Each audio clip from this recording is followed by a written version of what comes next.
Hello నమస్తే, నేను రవి. ఈరోజు మనం ఏపీటెట్ సిలబస్ సంబంధించి గ్రామర్ పార్ట్లోని कारक అనే టాపిక్ నుంచి మనం దాని గురించి తెలుసుకుందాం. कारक कारक के भेद. कारक कितने प्रकार है? कारक 8 प्रकार है. ముందుగా కర్త కారక్, 2 కర్మ కారక్, 3 కరణ కారక్, 4 संप्रदान कारक, 5 आपादान कारक, 6 संबंध कारक, 7 अधिकरण कारक, 8 संबोधन कारक. మరొకసారి कर्ता कारक, कर्म कारक, करण कारक, संप्रदान कारक, आपादान कारक, संबंध कारक, अधिकरण कारक, संबोधन कारक. ఇవి 8 రకాలుగా ఉంటాయి. కారక్ అవుట్ చిహ్నం. ప్రతి కారకానికి ఒక్కొక్క చిహ్నం ఉంటుంది. ఆ చిహ్నాన్ని బట్టి మనం ఏ కారక్ అని గుర్తించాలి, సరైన ఆన్సరు ఇవ్వాలి. ముందుగా కర్త కారక్. కర్త కారక్ అనగా మనకు గుర్తొచ్చేది నే. 2 కర్మ కారక్ का चिन्ह को. करण कारक से. संप्रदान कारक को के लिए. అపదాన కారక్ సే. మనకి కరణ కారక్కి సే వస్తుంది, అపదాన కారక్ కూడా సే వస్తుంది. రెండింటి యొక్క భేదాన్ని గుర్తించి సరైన జవాబు ఇవ్వాల్సి ఉంటుంది. 6 సంబంధ కారక్ కా, కే, కి. ఈ 3 కలిసి సంబంధ కారక్లో వస్తాయి. అధికరణ కారక్ మే, పర్. సంబోధన కారక్ హే, రే और రీ.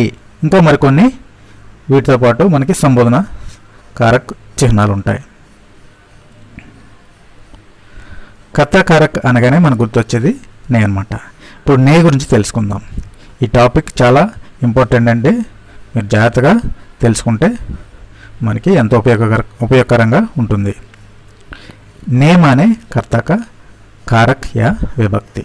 నే అనగానే మనకి దాన్ని కర్త కారక్ అని గుర్తించాలి. నే ఏక్ ప్రత్యయ भी कहा जाता है. ప్రత్యయ అంటే తెలుసు కదండి, ఏదైనా ఒక శబ్దాన్ని శబ్దంలో చివర కలపబడి ఉండే అక్షరాన్ని లేక ధ్వనిని మనం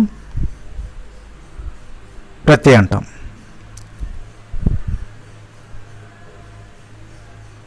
ने एक समय प्रत्यय भी कहा जाता है. माने शब्द के अंत में जोड़कर शब्दों को विशेष अर्थ देता है और कर्ता या सर्वनाम से दूसरा शब्दों के संबंध सूचित करता है. संज्ञ लेక సర్వనామం యొక్క సంబంధాన్ని మిగతా వాక్యంలోని మిగతా శబ్దాలతో వాటి మధ్య ఉన్న సంబంధాన్ని సూచిస్తాయి. నే ప్రత్యయ భూతకాల్ को सूचित करता है. నే ప్రత్యయ నే అని మనకి చూడగానే మనకి గుర్తొచ్చేది ఏంటండి, అది భూతకాలని గుర్తించాలి. कर्ता कारक प्रयोग. यह 2 प्रकार है. कर्ता कारक అనేది 2 రకాలుగా ఉంటుంది. ఒకటి పరసర్గ రహిత, 2 పరసర్గ సహిత. ముందుగా పరసర్గ రహితలో చూస్తే రాజు పత్రిక, రాణి స్కూల్ గయి. ఇందులో నే ప్రత్యయ మనకి కనిపించదు, అంటే నే అనేది ఈ వాక్యాల్లో మనం చూడము. పరసర్గ సహిత్ దీంట్లో రాజునే పత్రిక, రాణినే స్కూల్ గయి. ఇందులో నే ప్రత్యయ మనకి కనిపిస్తుంది. అంటే ఒక వాక్యాన్ని మనం పరసర్గ ఉంచి రాయవచ్చు, పరసర్గ లేకుండా కూడా మనం ఒక వాక్యాన్ని రాయొచ్చు. పరసర్గ అంటే ఏంటి? పరసర్గ అంటే ప్రత్యయ. పరసర్గ అంటే ప్రత్యయ. ప్రత్యయ అంటే తెలుసు కదండి, ఉపసర్గ ప్రత్యయ. ఇంగ్లీష్లో వీటిని సఫిక్సెస్ అంటారు. ఉపసర్గ అంటే ప్రిఫిక్సెస్, ప్రత్యయ అంటే సఫిక్సెస్. ఏదైనా ఒక శబ్దానికి ముందుగా వచ్చే అక్షరాలని ఉపసర్గ అంటారు. ఏదైనా ఒక శబ్దానికి చివరిగా వచ్చే అక్షరాలని ప్రత్యయ అంటారు. నే ప్రత్యయకే నేము. నే ప్రత్యయాన్ని ఉపయోగించడానికి కొన్ని నియమాలు ఉంటాయి. ఆ నియమాలను మనం తప్పకుండా నేర్చుకోవాలి. ఈ నే ప్రత్యయం ఎక్కడెక్కడ ఉపయోగించాలో చూద్దాం. ఇది సామాన్య భూతకాల్, ఆసన్న భూతకాల్, పూర్ణ భూతకాల్, సందిగ్ధ భూతకాల్. ఈ 4 భూతకాలలో మాత్రమే మనం నే ప్రత్యయాన్ని ఉపయోగించాలి. మనం అపూర్ణ భూతకాలలో కానీ హేతుహేతుమత్ భూతకాలలో కానీ మనం దాన్ని ఉపయోగించలేము. ఈ 4 భూతకాలాల్లో మాత్రమే మనం నే ప్రత్యయాన్ని ఉపయోగించాలి. सभी प्रेरणात्मक क्रियाएं के साथ ने का प्रयोग होता है. ప్రేరణాత్మక క్రియలు తెలుసు కదండి. ప్రథమ ప్రేరణ, ద్వితీయ ప్రేరణ అని మనకి ప్రేరణాత్మక క్రియలు ఉంటాయి. ఆ క్రియలు మనకి వాక్యంలో ఆ ప్రేరణాత్మక క్రియ కనిపిస్తే దాంట్లో మనం నే ప్రత్యయాన్ని ఉపయోగించవచ్చు. నే ప్రత్యయ సభీ ప్రేరణాత్మక క్రియాయేం, అన్ని ప్రేరణాత్మక క్రియలు కూడా దేంట్లోకి వస్తాయండి, సకర్మక శబ్దాల కింద మనం చూస్తాం.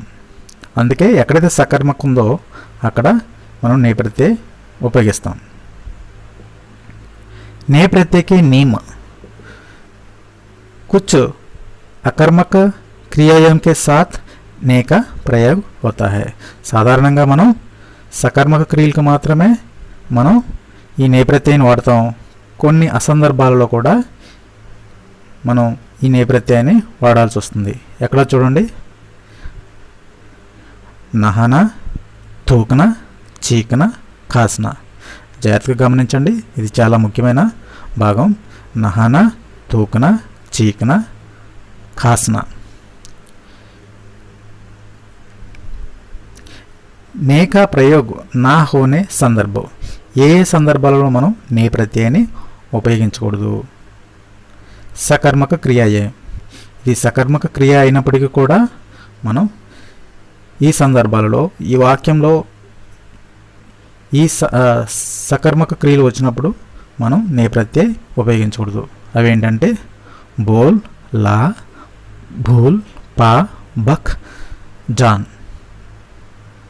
సహాయక క్రియయే, ఇవి వచ్చినప్పుడు కూడా మనం నే ప్రత్యయాన్ని ఉపయోగించకూడదు. లగ్, సక్, చక్, చుక్. లగ్, సక్, చుక్. తర్వాత संयुक्त क्रिया का अंतिम खंड अकर्मक हो तो ने का प्रयोग नहीं होता. అంటే మనకి సంయుక్త క్రియలు తెలుసు కదండి.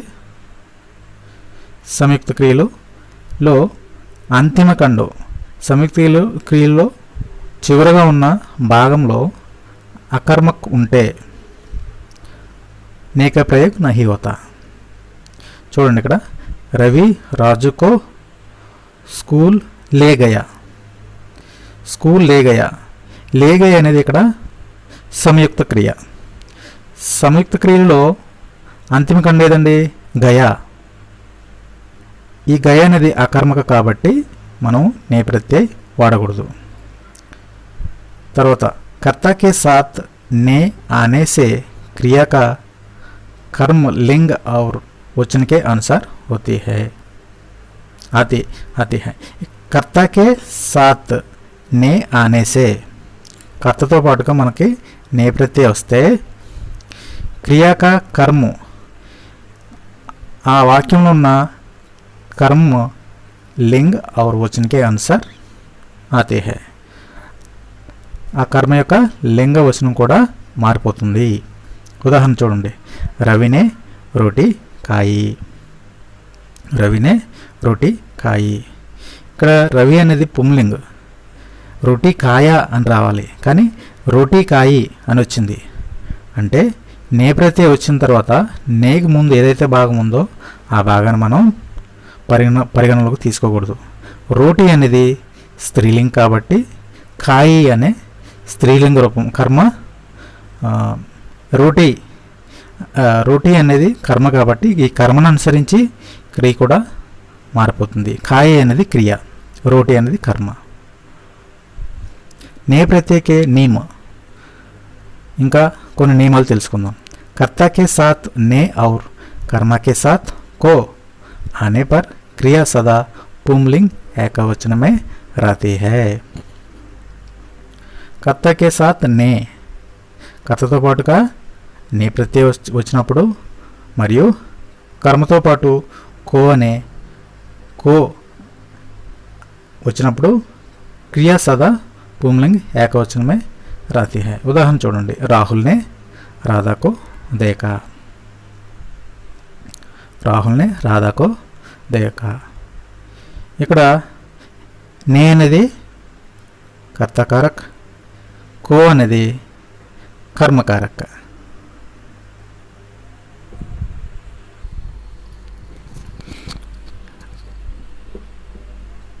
కర్తతో పాటు నే, కర్మతో పాటు కో అని వస్తే క్రియ ఎప్పుడు కూడా పుంలింగ ఏకవచనంలో ఉండాలి। చూడండి, దేక అనేది పుంలింగం ఏకవచనంలో ఉంది।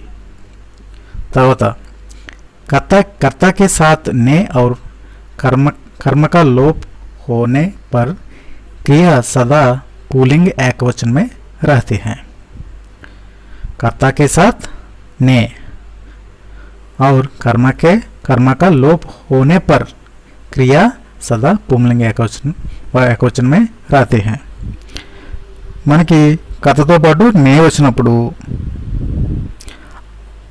ఆ వాక్యంలో కర్మ లేనప్పుడు క్రియ ఎప్పుడు కూడా పుంలింగ ఏకవచనంలో ఉంటుంది। చూడండి, ఇక్కడ సావిత్రినే కహా, ఇందులో కర్మ లేదు, కేవలం కర్త మాత్రమే ఉంది। సావిత్రినే కహా, కహ అనేది క్రియ, నే అనేది ప్రత్యయం। తర్వాత కర్మకారక్, చూడండి హెడ్డింగ్ కొంచెం తప్పుగా పడింది, స్పెల్లింగ్ గమనించండి। కర్మకారక్ అనగా మనకి గుర్తొచ్చేది రెండే చిహ్నం को అనమాట। क्रिया का प्रभाव जिस शब्द पर पड़ता उसे कर्मकारक कहते हैं। क्रिया का प्रभाव जिस शब्द पर पड़ता है उसे कर्मकारक कहता है। कर्मकारक दो प्रकार। कर्मकारक అనేది రెండు రకాలండి, परसर्ग रहित, परसर्ग सहित।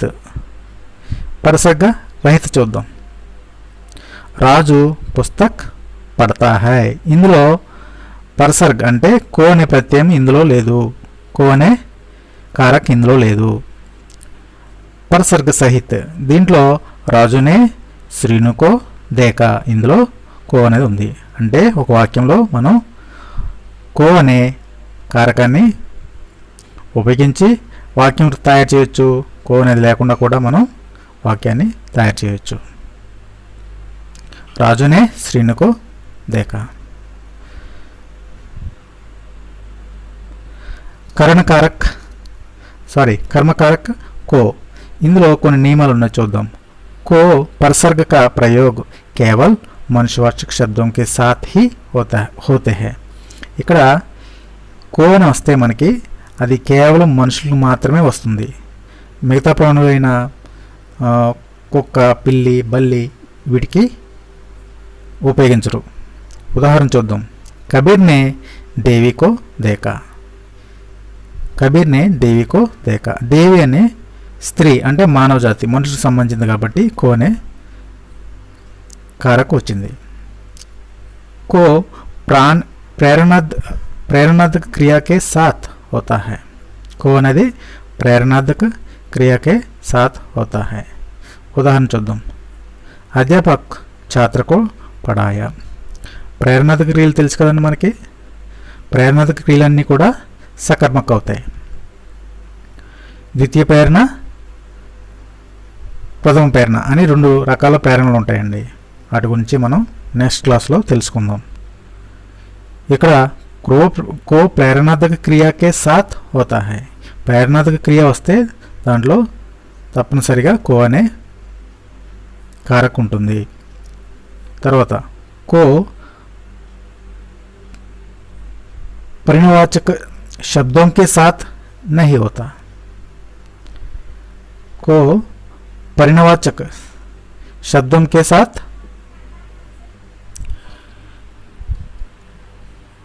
को ప్రాణివాచక శబ్దం కే సాత్ నహీ హోతా.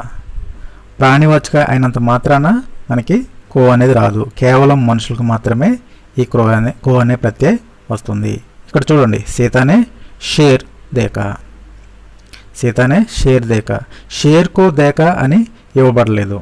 ఎందుకనంటే షేర్ అనేది ప్రాణివాచక అయినప్పటికీ కూడా అది దాంట్లో కో రాలేదు. అంటే కేవలం మనుషులకు మాత్రమే ఈ కో అనే కారకను ఉపయోగిస్తారు.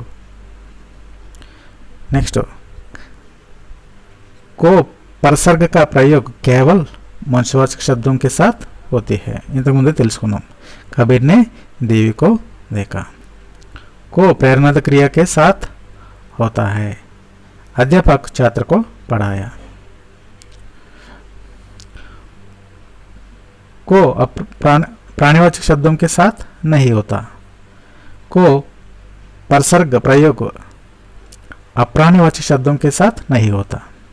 को परसर्ग प्रयोग अप्राणिवाचक शब्दों के साथ नहीं होता. అంటే అప్రాణి అంటే ప్రాణం లేని వస్తువులకి ఈ కో అనే ప్రత్యయము రాదు. నహీ హోతా. ఉదాహరణ చూద్దాం. ప్రశాంత్ కంప్యూటర్ దేకా. కంప్యూటర్ అనేది అప్రాణివాచకం కాబట్టి దీనికి కో అనే ప్రత్యయ పరసర్గ మనకి దీంట్లో కనిపించదు. తర్వాత కర్ణకారక్ అండి. ముందు కర్తకారక్, రెండు కర్మకారక్, మూడోది కర్ణకారక్. కర్ణకారక్ చిహ్నాలు చూడండి. సే, కే, ద్వారా. సే, కే, ద్వారా. कर्ण का अर्थ साधन है. कर्ण అంటే ఏంటండి? साधन. वाक्य में जिस शब्द से क्रिया के साधन का बोध हो उसे कर्णकारक कहते हैं. उदाहरण చూద్దాం. गीता कलम से लिखती है. దేనితో రాస్తుందండి? కలం సే. ఇక్కడ సే అనేది చూడండి. సే అంటే మనకి తోటి అని అర్థం వస్తుంది. తో తోటి. गीता कलम से लिखती है. कानून के द्वारा पालन करना चाहिए.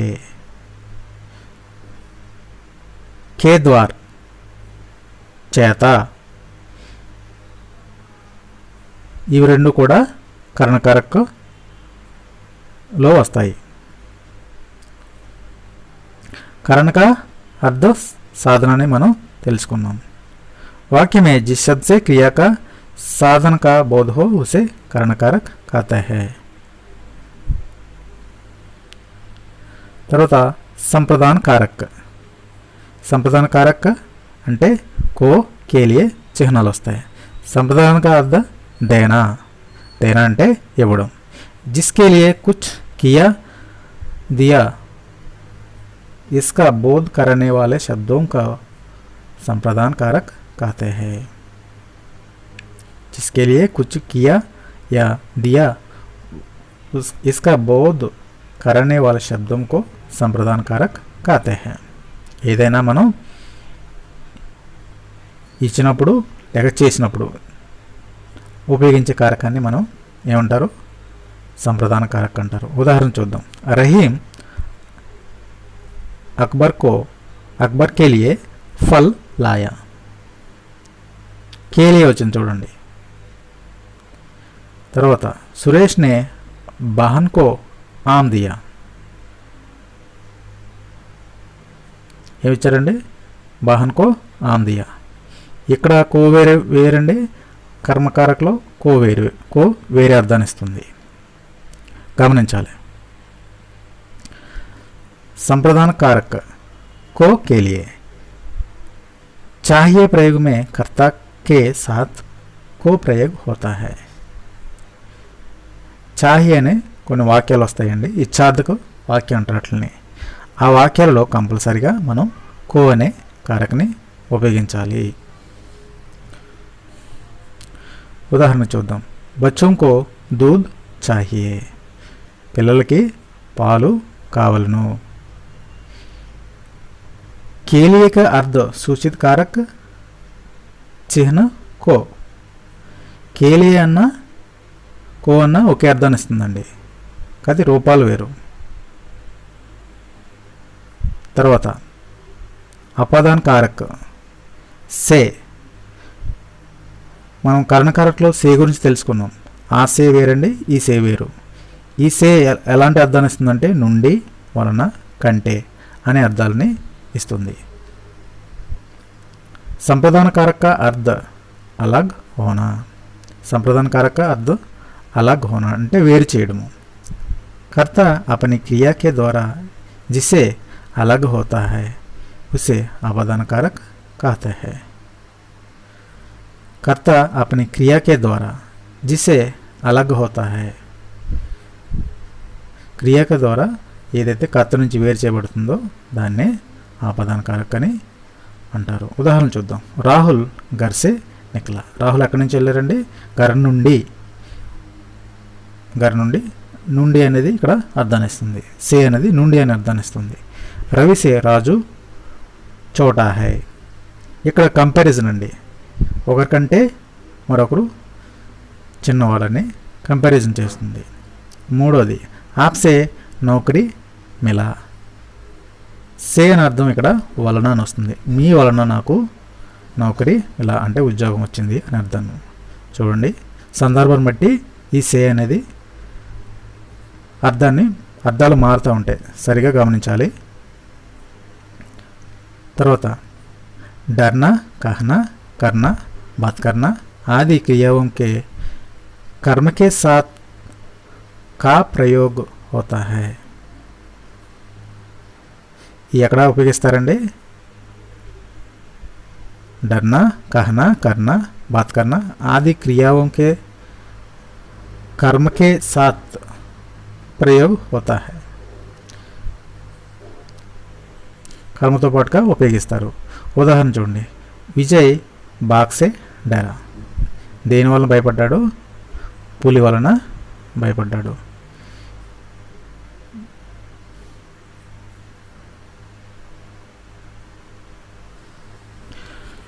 పైన చెప్పిన క్రియలు మనకు వచ్చినప్పుడు ఈ సే అనే కారక్, ఆపదాన్ కారక్ క్రియకు ముందుగా వస్తుంది. తర్వాత పితానే పుత్రసే కహ, తర్వాత సంబంధ కారక్ కా, కీ, కే, వీటి అర్థాలు की, कु అనే అర్థాలు వస్తాయండి.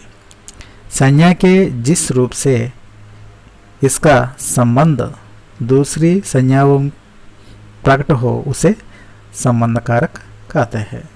संज्ञा के जिस रूप से इसका संबंध दूसरी संज्ञाओं प्रकट हो उसे संबंध कारक कहते हैं. కా ప్రయోగం చూడండి. దీంట్లో రెండు రకాలు ఉంటాయి, పరసర్గ రహిత, పరసర్గ సహిత. పరసర్గ రహితలో పుంలింగ్ ఏకవచన శబ్దం సే పెహలే, ఇది ఎక్కడ వస్తుందండి? పుంలింగం ఉండాలి, ఏకవచనం ఉండాలి. ఆ శబ్దాలకు ముందు మాత్రమే మనకి ఈ కా ప్రయోగం జరుగుతుంది. పరసర్గ రహిత సహితలో యహ రామ్ కా హై, చూడండి ఇక్కడ యహ రామ్ కా హై.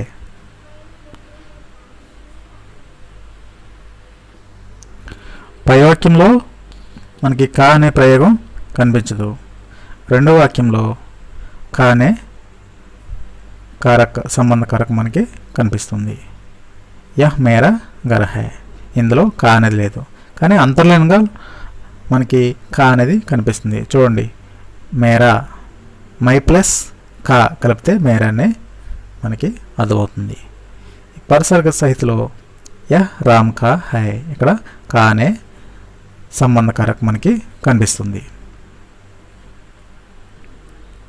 తర్వాత के का प्रयोग पुंलिंग ఏకవచన శబ్దం సే పెహలే, మనం సాధారణంగా కే అనే సంబంధ కారక్ని బహువచనాలకు మాత్రమే ఉపయోగిస్తామని తెలుసుకున్నాం. కానీ కొన్ని పుంలింగ ఏకవచన శబ్దాలకు ముందు కూడా ఈ కే అనే ప్రయోగం జరుగుతుంది. అది ఎలాగో చూద్దాం. సునీల్ రాజుకే ఘర్ మే హై అంటే ఘరకు ముందు ఎప్పుడైనా కే అనే సంబంధకారకని మనం ఉపయోగించాలి. రాధా కే సాత్, రాజా కే హాత్ మే ధన్ హై. ఇక్కడ హాత్కు ముందు మనం కే అనే సంబంధకారకం ఉపయోగించాం. యహ్ మేరే ఘర్ మే హై. ఇక్కడ మేరే అనేది మై ప్లస్ కే రెండు ఉపయోగించడం ద్వారా మనకి మేరే అని వస్తుంది. ఇక్కడ బ్రాకెట్లో చూసినట్లయితే మనకి వివరణ ఇవ్వడం జరిగింది.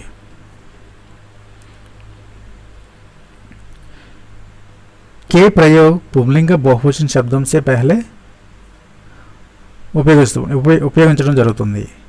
ఇంతకుముందు మనం పుంలింగ ఏకవచనంలో కొన్ని ఏకవచనంలో ఉపయోగిస్తాం మరియు పుంలింగ బహువచనంలో కే అనే సంబంధకారకని ఉపయోగిస్తాం. ఉదాహరణ చూద్దాం. ఏ రాహుల్ కే కపడే హై. కపడే అనేది బహువచనం. కపడే అనేది బహువచనం, पुंलिंग बहुवचनम. वे मीनाक्षी के पुस्तकें है. తర్వాత పితాజీ గురుజీ శబ్దం కే పహలే కొన్ని గౌరవప్రదమైన పేర్లకు ముందు కూడా ఈ కే అనే సంబంధకారకని ఉపయోగిస్తాం. మేరా కే గురూజీ రవిదాస్. అనిల్ కే పితాజీ. పితాజీ అనేది గౌరవప్రదమైనది కాబట్టి ఈ గురుజీ పితాజీ అనే గౌరవప్రదమైన పదాలకు ముందు కే అనే సంబంధకారకని మనం ఉపయోగించడం జరిగింది. కే ప్రయోగ్ రిశ్తేదార్ శబ్దం సే పహలే ఉపయోగించడం జరుగుతుంది. అగర్ సంఖ్య హోతో అంటే ఆ రిశ్తేదార్ వాక్యంలో కూడా మనకి సంఖ్య మనకు ఇచ్చి ఉండాలి దాన్ని. ఉదాహరణకి ఇక్కడ చూద్దాం. దశరథకే 3 రాణియా. 3 అనే సంఖ్య ఇక్కడ ఇవ్వబడడం జరిగింది. అందుకే మనం ఇక్కడ కే అనే సంబంధకారకని ఉపయోగిస్తున్నాం. కృష్ణకే హజారోం గోపికాయం తి. హజారోం అంటే 1000 మంది. ఇక్కడ సంఖ్య ఇవ్వబడింది కాబట్టి దానికి ముందుగా మనం కే అనే సంబంధకారకని ఉపయోగిస్తున్నాం. తర్వాత కీ ప్రయోగం చూద్దాం. కీ ప్రయోగం ఎలా ఉంటుంది? స్త్రీలింగ ఏకవచన్ బహువచన్ శబ్దం సే పహలే. ఏవైతే స్త్రీలింగాలు ఉంటాయో ఆ లింగాలకి ముందుగా అది ఏకవచనమైన బహువచనమైన మనం ఈ కీ అనే సంబంధకారకని ఉపయోగిస్తాం. ఉదాహరణ చూద్దాం. యహ సునీతాకి మాతా హై. ఇది ఏకవచనంలో ఉంది. మాత అనే ఈ కర్మ ఏకవచనంలో ఉంది, స్త్రీలింగ ఏకవచనం. యహ మేరీ కలాం హై. యహ మేరీ కలాం హై. మేరీ అనేది ఎలా ఏర్పడిందో బ్రాకెట్లో చూద్దాం. మై ప్లస్ కీ కలిపితే మనకి మేరీ అని వస్తుంది. ఇందులో కూడా అంతర్లీనంగా కీ అనే సంబంధకారకం ఉంది. ఏ సీతాకి బేటియా హై. ఏ సీతాకి బేటియా హై. ఇక్కడ బేటియా అనేది బహువచనం. బేటియా అనేది బహువచనం. బహువచనం ముందు కూడా మనం కీ అనే సంబంధకారకని ఉపయోగించాం. అయితే ఇది బహువచనం అని మనకి ఎలా తెలుస్తుందని అంటే బేటీకి బహువచనం బేటియా, తర్వాత హై అనేది పైన చుక్క పెట్టడం ద్వారా మనకి అది బహువచనం అని గుర్తించాలి. తర్వాత అధికరణ కారక్. అధికరణ కారక్ అందులో ఏముంటాయండి? మే పర్. అధికరణ కారక్ अर्ध आधार या आश्रय. शब्द के जिस रूप से क्रिया के आधार स्थान समय का बोध हो उसे అధికరణ కారక్ कहते हैं. అది స్థానాన్ని కానీ సమయాన్ని కానీ ఆధారాన్ని కానీ తెలియజేస్తే దాన్ని మనం ఏమంటాం? అధికరణ కారక్ అని అంటాం. ఉదాహరణ చూద్దాం. घर में कोई है. घर में कोई है అంటే మే అనేది ఇక్కడ అధికరణ కారక్. మే అంటే లోపల, లో అని అర్థాన్నిస్తుంది. గిలాస్ మే దూద్ హై. గ్లాస్లో పాలు ఉన్నాయి. తర్వాత మై ఏక్ మహీనా మే ఆవుంగా, ఇది ఒక సమయాన్ని సూచిస్తుంది. నేను ఒక నెలలో వస్తాను. మహీనా అంటే నెల, నెల అంటే మనకు సమయాన్ని సూచిస్తుంది కాబట్టి దీన్ని సమయ అంటే మనం స్థానాలకి, సమయాలకి మరియు ఆధారానికి కూడా ఈ కారకాలను ఉపయోగిస్తాం. చుట్టికే దినం మే విజయవాడ మే रहता हूं, ఇక్కడ స్థానాన్ని సూచిస్తుంది. తర్వాత సంబోధన कारक అండి. जिससे किसी को पुकारने का बोध हो उसे సంబోధన कारक कहते हैं. ఇది ఎవరినైనా పిలవడానికి, సంబోధించడానికి మాత్రం ఈ సంబంధ కారకని ఉపయోగిస్తారు. ఉదాహరణ చూడండి. హే ప్రభు ముజే క్షమా కరో, ఇక్కడ కొంత ఆశ్చర్యార్థకం ఉంటుంది. హరే మిత్ర ఇతనా దిన్ కహా గయా, అరే క్యా హువా, ఇలా ప్రశ్నలు కూడా ఈ సంబోధన కారక అనేది మనకి ఉపయోగపడుతుంది అన్నమాట.